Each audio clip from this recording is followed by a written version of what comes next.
Selamat datang kembali di Misteri Malam. Percaya atau tidak, misteri menjelma.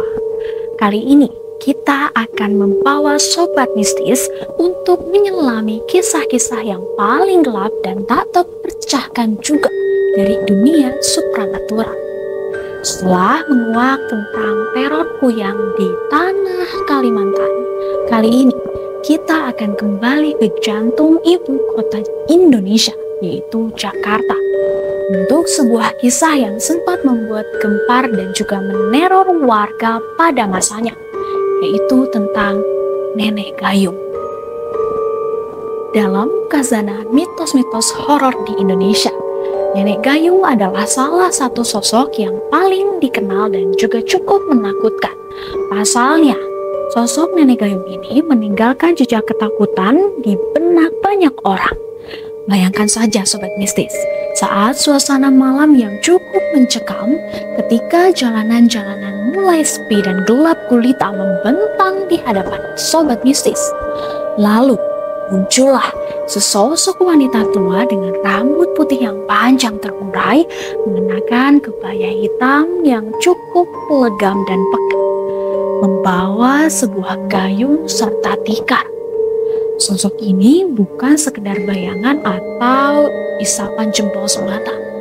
Ia adalah bagian yang memang cukup terkenal dan tak terpisahkan dalam cerita rakyat yang menarik sekaligus memicu ketakutan yang cukup mendalam.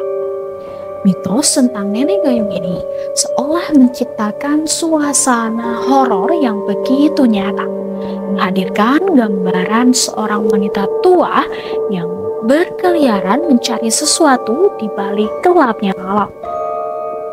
Dan malam ini, sebuah pertanyaan besar muncul. Mengapa sosok ini dinamakan Nenek Gayung? Dan apakah makna di balik gayung yang ia bawa? Dengan menggali lebih dalam, kita akan menemukan akar mitos dari Nenek Gayung ini yang mengaitkannya dengan ilmu hitam dan juga praktik yang cukup menyeramkan.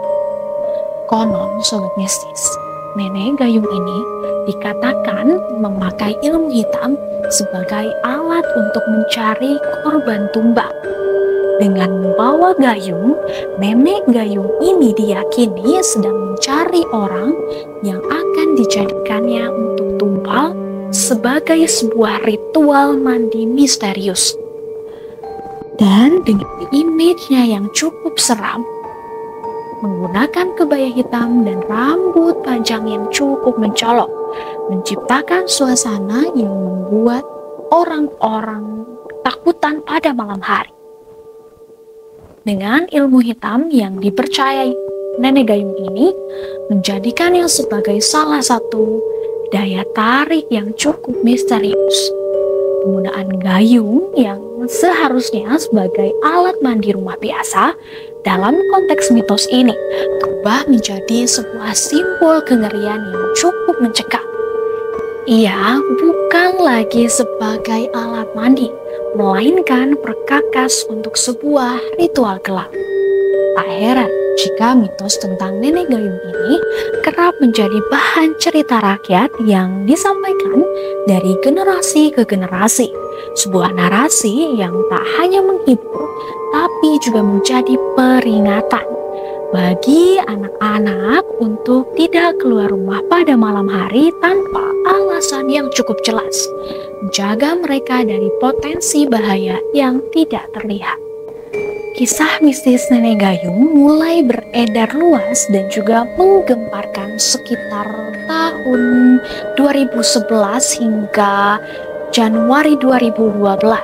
Pada periode tersebut, nama Nenek Gayung sendiri menjadi sebuah perbincangan yang sangat ramai di seluruh Indonesia, terutama di wilayah Jakarta. Fenomena tentang Nenek Gayung ini dan juga tikarnya di daerah BKT atau lebih dikenal dengan banjir kanal timur Jakarta benar-benar menjadi topik yang sangat menghebohkan masyarakat ibu kota. Salah satunya ada cerita dari dua pengendara pengendara motor yang tiba-tiba jatuh dan terkapar demi menghindari nenek gayung. Namun, nenek gayung itu tiba-tiba hilang ditelan malam. Lenyap begitu saja. Dan lebih menyeramkan lagi, dari dua orang tersebut hanya pengendara motor yang meninggal dunia di tempat. Sementara temannya selamat tanpa luka serius. Sebuah kejadian aneh yang memang cukup sulit untuk dijelaskan, meninggalkan jejak misteri dan juga ketakutan yang cukup mendalam. Dan kisah-kisah mengerikan seperti ini menyebar dari mulut ke mulut, dari obrolan warung kopi hingga percakapan di lingkungan RT RW, menciptakan aura ketakutan yang nyata di tengah hiruk pikuk kota. Namun, seiring dengan perkembangan zaman dan semakin modernnya masyarakat, mitos tentang nenek gayung ini menjadi semakin luas dan menjadi salah satu hal yang populer di budaya kita.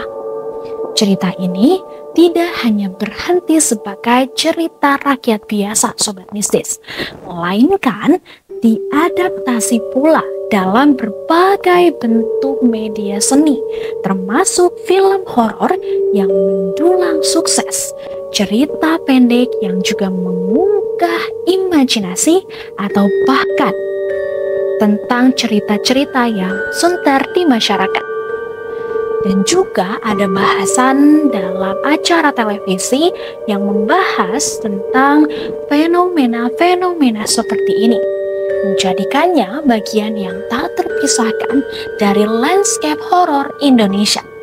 Apakah saat ini Sobat Mistis mungkin penasaran siapa sebenarnya sosok nenek gayung itu?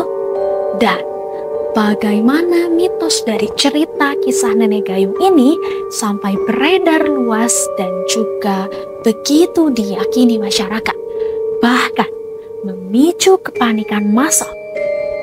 Mari kita selami lebih jauh dan dengarkan beberapa versi cerita yang beredar kuat di masyarakat. Bahwa di Jakarta Timur kala itu, yang konon diyakini sebagai penampakan nenek gayung yang berasal dari sana, ada cerita yang menyebutkan bahwa nenek gayung ini konon sedang mencari tumbal untuk pembangunan proyek besar di Jakarta, yaitu adalah jalur busway. Cerita yang beredar itu menyebutkan bahwa si nenek gayung itu terus berputar-putar di sekitar Jakarta Timur. Bagian yang paling mengerikannya adalah ini, Sobat Mistis. Ada salah satu yang mengatakan bahwa kalau kita ngobrol dengan si nenek itu pada malam harinya, kamu nanti dimandiin sama nenek gayung dan besoknya kamu meninggal. Itu katanya. Sebuah janji kematian yang memang terucap dari sosok yang cukup misterius, membuat siapapun bergidik saat mendengarnya.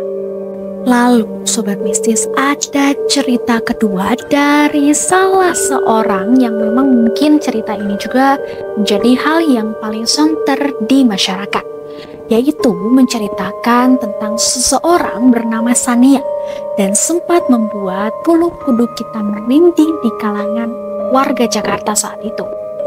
Bahwa ada dua orang lelaki yang sedang berboncengan motor melintasi jalanan sepi.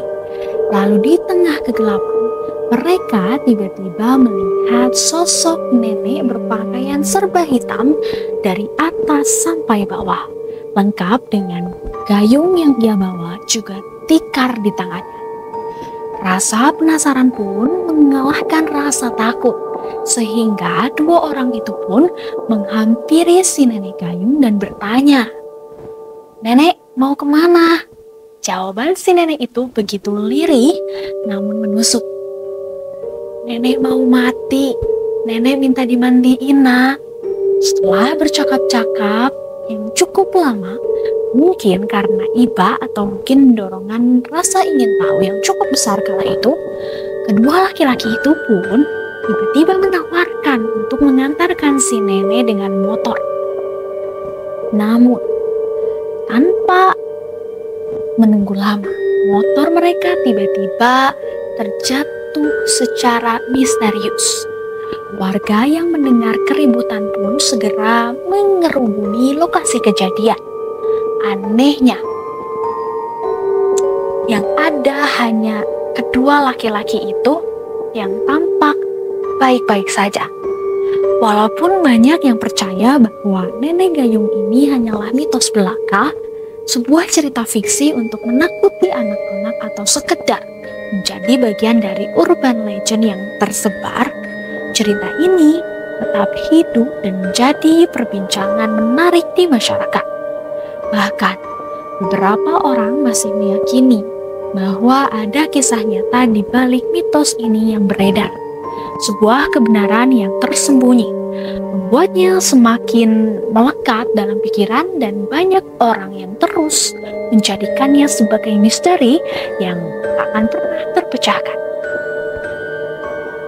Dan dalam menghadapi mitos tentang nenek gayung ini, masyarakat Indonesia dapat melihatnya sebagai bagian dari kekayaan budaya yang perlu dijaga dan dilestarikan. Meskipun memang hanya cerita yang menakutkan, mitos ini tetap memainkan peran penting dalam membentuk identitas dan juga untuk memperkaya warisan budaya bangsa.